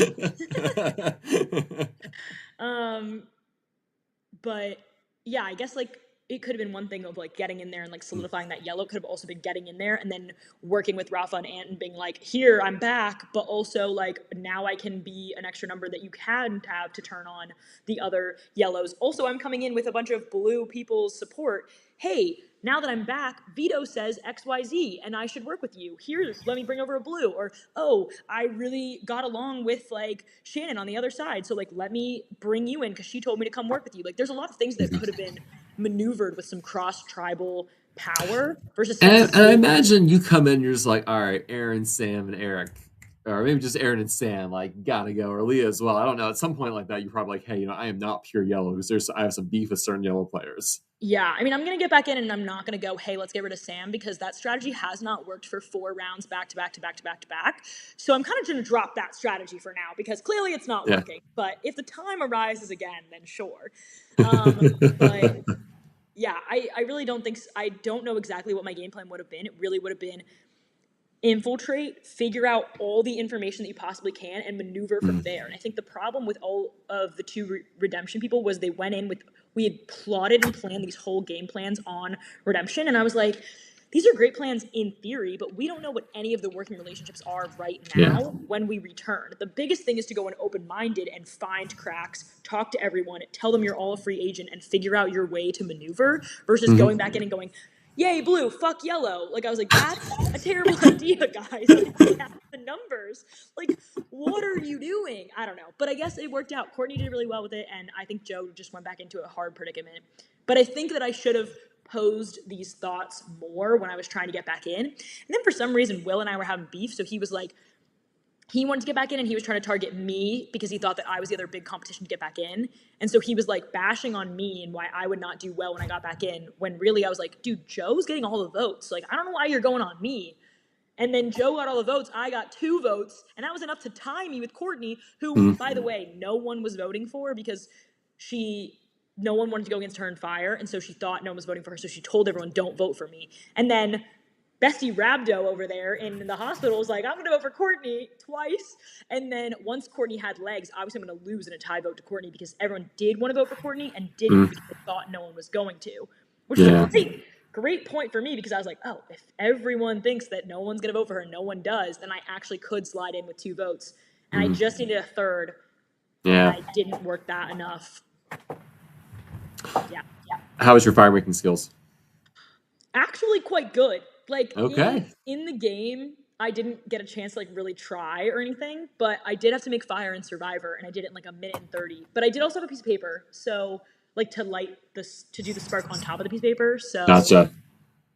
Comment from yeah, Anthony saying, walking the hill and seeing you not in the fire making challenge was heartbreaking. I know. And I was just sitting there watching them do it, and I was like, they're not even good. Like, you're not even doing well. But I think it was hard, and then they had to get like the fire starter. But then after that, like, it was just crazy. And just watching that, and I was like watching my game be over, and I was like, oh, now we're like actually out. Like, I hadn't really thought that I was out yet because I was just on redemption hanging out. And I was Mm. like, this is still the game. And then all of a sudden I was like, damn, I gotta like. And then we had to go and they had the merge feast, and we just had to sit there unshowered in my swimsuit still. Wait, was I in my swimsuit? Why am I still in my swimsuit? The insult to injury. Wait, was I in my. I mean, I can't answer that question for you. Yeah, I was in my swimsuit because they were doing the slip and slide challenge. So I was in my swimsuit again, double vote tie. That swimsuit is poisoned at tribal councils. Both times in my freaking swimsuit, and I got voted tied and then lost. Like, bad omen. Never wear a swimsuit to tribal council. You heard it here first, folks. But I was in my freaking swimsuit, and then we went to the merge feast out, and we just sat there and watched Jude drink ranch at the little like merge feast while they were. Is that how she got the nickname? She was drinking ranch there. Yeah, because, well, Ranchy was a thing. She was just obsessed with ranch the whole time. And then we were like, fine, prove it. And then when we got to the merge feast, well, we were at the loser feast while they were at the merge feast. And then she was just drinking ranch, like shots. It was really funny. And I was just sitting there in my swimsuit. How was your Ponderosa experience? Oh, well, I guess, was I really in Ponderosa, though, if I'm already out? I mean, they send the people in CBS Survivor to Ponderosa when they get voted out anyways, and they have to wait in the holding area. So it kind of is Ponderosa for you, just not the Jerry Ponderosa. Oh, okay, that's fun. Okay, yeah, Ponderosa was good. We didn't do too much like the first day. Like I was saying, like we were just helping out a ton and doers being doers. Me and Jana carried, I think, like 8 cinder blocks out of the water and put them on the rafts and dragged the rafts in and then walked them all the way up the hill and then deflated them and did all this work. And Vito was watching from a chair. And it was really funny because he was like, I'm a dreamer and you're a doer. And we were like, yeah. But it was fun. And then one night we did play a mini game, which was exciting because Colby had told me all about how mini games were going to be such a big thing. And that was exciting because most of the jury was already out. And we played Traitors one night. And I got to kill everyone that had voted for me. It was so fun. I got to kill every single person. And then I won Traitors, and it was the best ever. And that's all I needed for my experience was to murder everyone. And I got to the end with Julian, who, it's so funny because he was like, no, I trust you so much. And he was like, if Larissa's a traitor, like, I don't even know. Like, then that's the best game ever. Like, there's no way. And it was me, Julian, and Jude at the end. And we're, like, voting to, like, vote again or if we've won. And yeah, Tony got dogged on that one for sure. Tony saying it was fun being a traitor with you for 2 minutes. Obvious. Like, I don't know. Storm did have a bit that he was like, all day, he was like, we're playing traitors and there's no way Larissa's not a traitor. And I was like, yeah. And I was like, there's no way I'm gonna be able to maneuver this. And I was like, well, it's too obvious that they would pick me for a traitor. Like, duh, now you've told everyone that I'm gonna be a traitor. So, like, I'm not gonna be. And then he like figured it out, like, right before, and that's when it killed him. And then Jude at the very end, Storm told Jude, if I die, that means Larissa's a traitor. Storm then dies right after telling Jude that. Jude then goes, I don't know, never says anything about it. And then in the final 3, Jude goes, wait a minute, what if she's a traitor? And Julian's like, oh my God, Jude, too little, too late. And I was like, Jude, come on, like, what the fuck? Like, at the end, are you kidding? So then we vote like, no. And then they're like, I'm faithful. And I was like, and then Jude was like, I knew it. And Storm's like, why didn't you do anything? It was so funny though, because she was like, she figured it out right in the last second, and still was like, nah, it's okay, we'll end the game. I was like, you didn't have to do that, you know that, right? Ugh, we need to get a Jude crash course going for her on these games. I mean, it was to my benefit, so I won. It was great, but I'm here for Jude to play another Traitors game. And she did make it to the final 3 of Traitors, so I think that's very impressive. Like, Hermie and Julian, the final 3. So there you go. I mean, they didn't win, obviously, but yeah, she played a good game. So, looking back on your Reelfoot experience, what's been your takeaway from it? I mean, honestly, I was a little shell-shocked for a bit, and I was like, ooh, that was a rough go. Maybe the social strategy does not work every time. Like, that is all I have, and I go hard on that.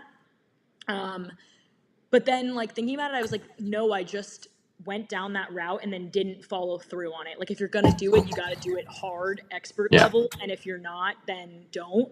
And there are different ways to play it. Like, you don't have to be best friends with everyone, but if you're going to be, you have to keep them locked in.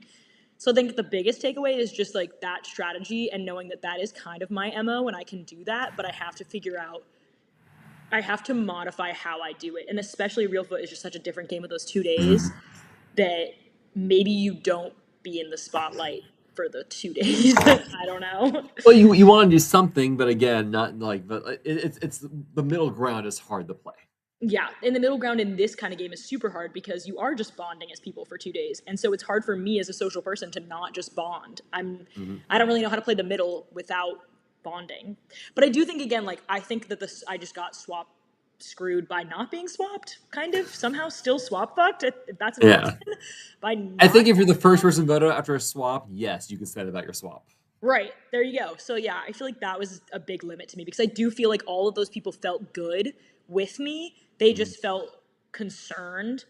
If we had then swapped, I went somewhere else, made new friends, and came back, I think they still would have felt good about me. I do Mhm. think I still would have been with that theory if I'd gone with that continued strategy. I still would have been clipped at like 8 or 7 because everyone would have gone, well, we all still feel good about her. Like, there's no way. Like, I still don't think Hey, that that was a winning seventh game. place is the best place, so I Yeah. think that's a good place to go. I don't think that that was still a winning game. I would have had to morph, but I do think like having an enemy in Sam kind of worked out to my benefit, Mhm. in it or would have in the future because then it's someone that you don't get along with. Like you can't get along with everybody. You kind of have to have your name out there a little bit so that people know. Because it's not a good game either if it's like, oh well, no one said her name, so therefore Yeah. she's a threat. You know? No, I don't know. I agree. Yeah, I we'll never mean, know. your Maroon season's been filmed. So it'll come out when it comes out. Like without spoilers, do you feel like your time in Reelfoot and then rolling kind of into Maroon after that was something that impacted and changed how you played there? Um, I do think every game will affect the next game, Yeah. which like I'm fearful for because I've now only played. I mean, Real Foot was my second game ever, and then Mm. Marooned season, the next season was my third game. So like, as I'm going to start playing more, it's going to start getting more. But I think because they were so back to back, I didn't really have the time to deep Mhm. dive, shall I say? Like, I didn't have the Now time you to like, have. yeah, didn't have the time to like decompress and unpack really everything about it. So I don't know if it really morphed too much of it, where I was like, oh no, like Mhm. right now I'm overthinking like how did I go about this wrong. I didn't have that moment of time to do that before Maroon for it to like really majorly affect my thing. And at the same time, like I go into these games and I'm like, all right, what's my strategy? And I'm like, be friends with everybody. Okay, let's try it again, and maybe it works. And that has been my strategy all 3 of those games, and it has worked sometimes and it has not worked sometimes. So I don't know, man. I feel there's so much luck in playing these fan survivor games that sometimes you just need to have the right cast, right game, and then it works great. Yeah, my biggest theory and the biggest thing that I've also come off from this game is capitalizing on good luck and mitigating bad luck, Yeah. or like damage controlling the bad luck that you get.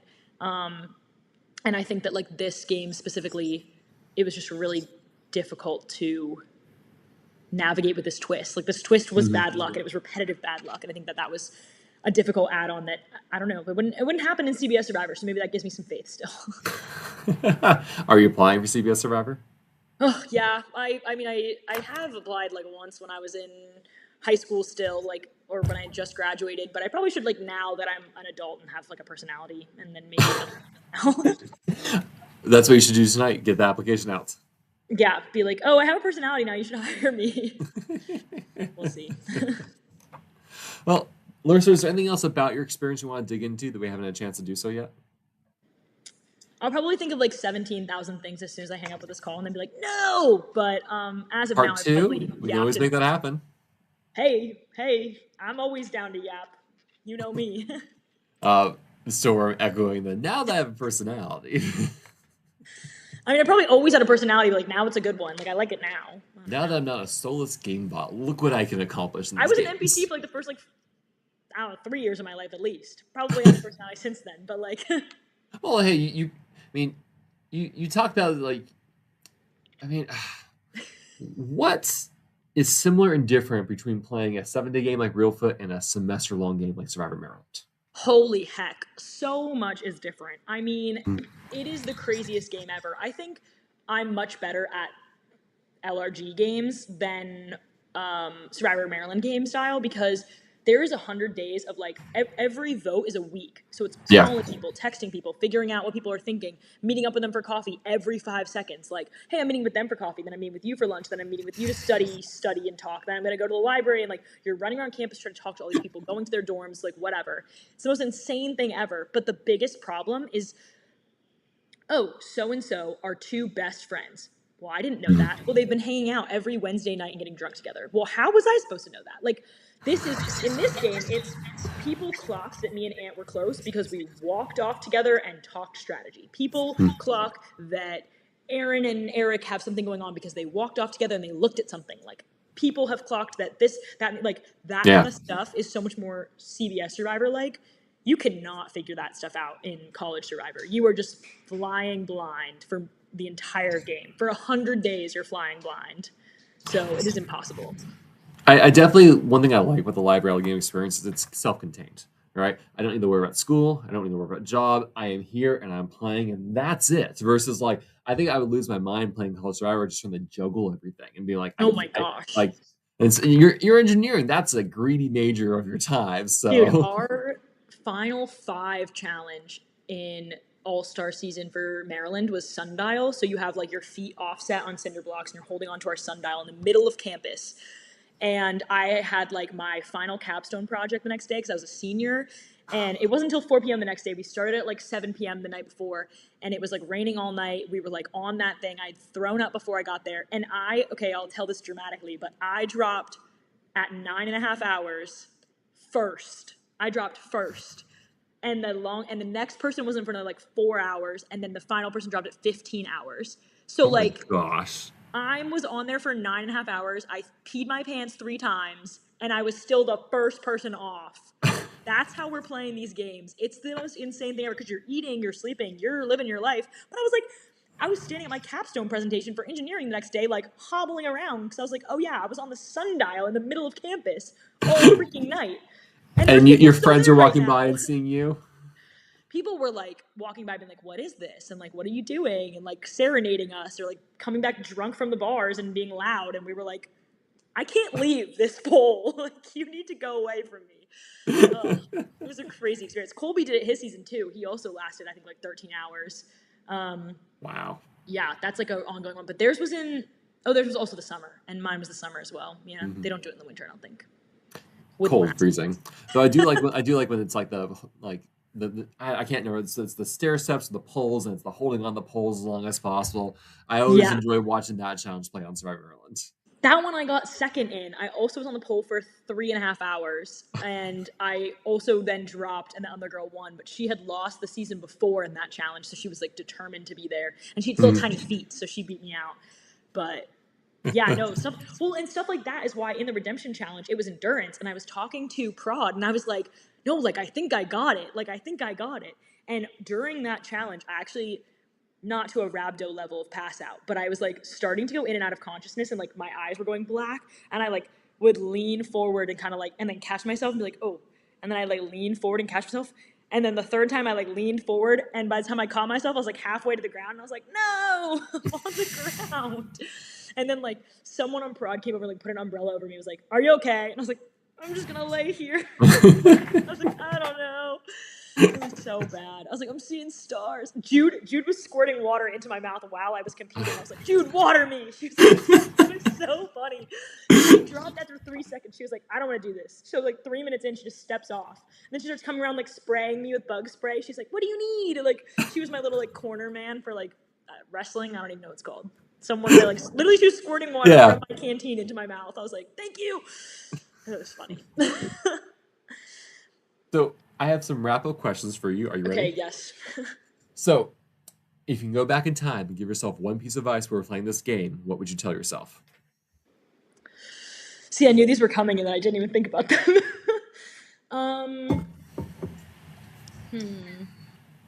Probably like there's rhabdo in these woods. That's the biggest thing that everyone had to look out for. But no, I mean probably just taking a deep breath and managing relationships and going slower than you think you need to because I think and talk very fast if you haven't noticed. Oh, I talk so fast too, so I'm I'm with rambling you. here. So maybe just slowing down a bit sometimes to get at other people's level and listen, and then not spew as much, maybe. Um, your season of Reelfoot had redemption. Do you prefer playing Survivor LGs with or without redemption? Okay, so I know a bunch of people have been being like, no redemption, like redemption's stupid. Like if you get voted out, you get voted out. Okay, but what about the people like me? I like didn't even get voted out. Like only 12 people said my name. Like come on, that was fake. Like, but I would normally be no, I'm always pro. I think it's nice. I mean, two people is a lot, but I think it's always nice to have someone come back because it's a fun arc and it adds a point to the game where you can kind of be like, do they deserve to be here? Ooh, that's a fun point. Like, should we bring them DN because they're a goat, or will they? Maddie P was a redemptioner and got back in and Yeah. won. This was the first season that a redemptioner didn't make it to the final three. So like, is that a GOAT position? It's just a new added perspective. It also really helps with like pre-merge jury management kind of thing. Like jury management is a huge point of the game. Like you can play the best game ever, but have a bitter jury, and you need to know how to navigate that. And know those people well enough to know how they're going to react. So like it's an interesting aspect to you also should be doing that kind of management pre-merge as well, because all those people are talking, and even if that person that you don't like doesn't come back in, they all talked already and they all have a voice together. So I think it's an important feature, and I think it should be there because it fucks everybody up a little bit and it makes you think more than you need to. It makes the game so much more strategic, you know? You have to be thinking about every single aspect all the time. What was your favorite challenge you competed in? Well, I didn't compete in that many because I got out. But I mean, I think the first challenge was all encompassing and very long and had a lot of aspects to it. Sumo at Sea was interesting. I would have rathered like a swimming challenge. I didn't get to swim once because we messed up on that puzzle challenge. I should have just gone. But yeah, I mean, I think a lot of them were really fun. I think the redemption ones were really cool too, and the endurance one. Even though I didn't win it, but it was very fun to do. What was the favorite moment at camp for you? Honestly, probably on redemption when we went to Walmart and we got back, and then we made like Courtney made us 2 pounds of pasta before our redemption challenge, and we were like eating a full meal. Like it was so funny. But I think that there's just a lot more camp moments with there not being there's no pressure to them. I think even at the normal camp, you're like roasting your socks, and there's just like a pressure of like, where's everybody? What's going on? Who's Yeah. talking? Am I even having fun? But then when and the storm is very fun. I thought it was fun. I was standing outside of the tent next to Prod and like watching it all happen in my little poncho. It's exciting. Did I just say like every single moment? Yeah, the whole time. which is perfect. Uh, let's say you found the key to the box of your camp. Would you have kept it secret or shared the contents with other players? I mean, I think Aaron played that well at the beginning, where he only told a few people. It got to a point where every single person knew, though, which I think was a lot of. He lucked out that we didn't all talk to each other, that it was so early on, but we totally could have caught him in that lie very quickly, I think. Yeah. So I would have told some people, but I wouldn't have spread it more like he did to like a lot of people. I would have given it like one or two. What player from your cast would do well in a semester-long Survivor game like Survivor Maryland? Ooh, let's think. I mean, I really do think that it's about being able to compartmentalize and talk to a lot of people. I mean, I think I'll say Ant for any question about being good at this game. Like, I think he's amazing at all of this stuff and like just would rock any form of game. I think Rafa would also do very well. I'm just saying my alliance members, but I think Rafa would do well because he's just so charismatic and like he would play like how Colby played, which Colby got like fourth, I think, in like his first season. Just like that strong, cool dude that everyone wants to be friends with. Who else? Honestly, I think someone like Sam would do really well. Like being kind of like underestimated in that sense, but then being able to kind of have her own time to like work through slowly and decompress on things. Like I think one of the main things was her not feeling well, and then her smoking was like putting some people off or like just distanced her because she wanted to smoke away from us. That kind of stuff wouldn't matter in a longer game. Like I think that she would be able to navigate really well with that. Yeah. So you and Kobe have both played Survivor Maryland. Who else from the Survivor Maryland University you think would do well and should come play Reelfoot and apply for next year? Oh my god, like everyone. Dude, I don't know how we have not recruited more people. Like me and Colby have been like talking about all our little LRGs in our group chats and nobody's getting prompted. I'm like, guys, come on. Like this is the move. I mean, One of our friends though, Burke, he applied to one or two, I mhm. think. And we're trying to get him out there. He'd be great at these. Um, there's just a lot of people, yeah, that would play really well. Bring them in, recruit them in. I know, I need to. I need to start doing like individual DMs and being like, guys, text everybody, pull them out. So, from your season, who do you wish you had a chance to work with but never had an opportunity to do so? I mean, everyone's saying it, but Vito, just such a pure souled guy. I mean, I don't know, even in like a strategy sense, but just like hanging out with that man is the best time ever. Um, strategy wise, um, I'm trying to think of people that I like met on Redemption more that I feel like I could get along with. Oh, I guess Mary Ellen. Like, I mean, she was in Redemption, but like we had briefly talked when she came over, and I really did see myself working with her. She's so sweet. Like, ah, that would be fun. Who surprised you the most out there? That's an interesting question because I don't know who I would. In order for them to surprise me, I think I'd have to underestimate them to start. And I don't think I underestimated anyone not to say like I had like a great read on everyone, but I don't think it was underestimating anyone crazy enough for them to like over exceed those Yeah. expectations. But I will say that I guess Aaron, just because at the beginning I was kind of like, what is this plan of like saving Sam? But then again, like it freaking worked and he got all the way to the end with her. So like I think that impressed me. Like I just don't even know how that second half of the game went, but that's a crazy play. So I would probably say that. So, next year, Reelfoot's having a returning player season. What's one player from your cast you'd like to see come back and play that season? Besides me. Besides you, yes. um let's think. I also knew this question was coming and then I didn't think about it. Um, I mean, I think that it's important to pick someone who like their story isn't fully told out already, Mhm. like or someone that had like a rough predicament and then couldn't really navigate that and like could have done better in a better scenario. So I think that would be someone like Will, who was not on the right tribe per se to start, or or like Julian, who also probably wasn't on the right tribes to start. Like I think both of their stories were hindered by the fact that they were maybe the opposite dreamer or doer than where they Mhm. belong to begin with. Because I think Julian would have thrived on doer and Will would have thrived on dreamer. Mhm. So I think just from a standpoint of like how their games went and what I could see their games being, I would say one of the two of them.